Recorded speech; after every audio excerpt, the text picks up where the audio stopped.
রাসূল সাল্লাল্লাহু আলাইহি ওয়াসাল্লাম একবার সাহাবাদেরকে বললেন, ইন্না মিনাশ শাজারি শাজারাতান লা ইয়াসকুতু ওয়ারাকুহা মাসালুহা মাসালুল মুসলিম। রাসূল সাল্লাল্লাহু আলাইহি ওয়াসাল্লাম জিজ্ঞেস করলেন, তোমরা কি কেউ বলতে পারবা বৃক্ষরাজির মধ্যে একটা বৃক্ষ আছে, মানে গাছের মধ্যে একটা গাছ আছে যেই গাছের কখনো পাতা ঝরে না, ওই গাছের পাতা কখনো ঝরে না। এর দৃষ্টান্ত হচ্ছে মুসলিমের দৃষ্টান্তের মতো। বলতো ফাহাদ্দিসুনি মা হিয়া, বলতো ওই গাছটা কি, কে বলতে পারো? আপনারা তো সব একেবারে পেরে গেছেন। তো সাহাবারা ওই দিন কেউ বলতে পারেন নাই, কারণ কি জানেন?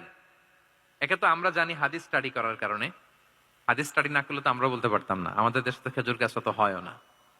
তো ওনারা কেউ বলতে পারে না, এর কারণ হচ্ছে তারা ভাবছিল প্রশ্ন যেহেতু করছে এটা যেন তেন প্রশ্ন, এটা কঠিন কোন গাছের একটা নাম বলতে হবে। তো বাড়ির পাশে যে খেজুর গাছ, মদিনার অলিতে গলিতে যে খেজুর গাছ ভর্তি, এই দিকে আর ওনাদের অ্যাটেনশন যায় না। ওনারা চলে গেছে মরুভূমিতে, ইয়ামানে, তারপর একেবারে ডেজার্টের মাঝখানে কি কি গাছ আছে ওগুলো আওড়াচ্ছে মনে মনে। ভাবতেছে যে খেজুর গাছের কথা তো রাসূল সাল্লাল্লাহু আলাইহি ওয়াসাল্লাম আমাদের জিজ্ঞেস করার কথা না, এ তো আমাদের গাছ, বাড়ির পাশের গাছ।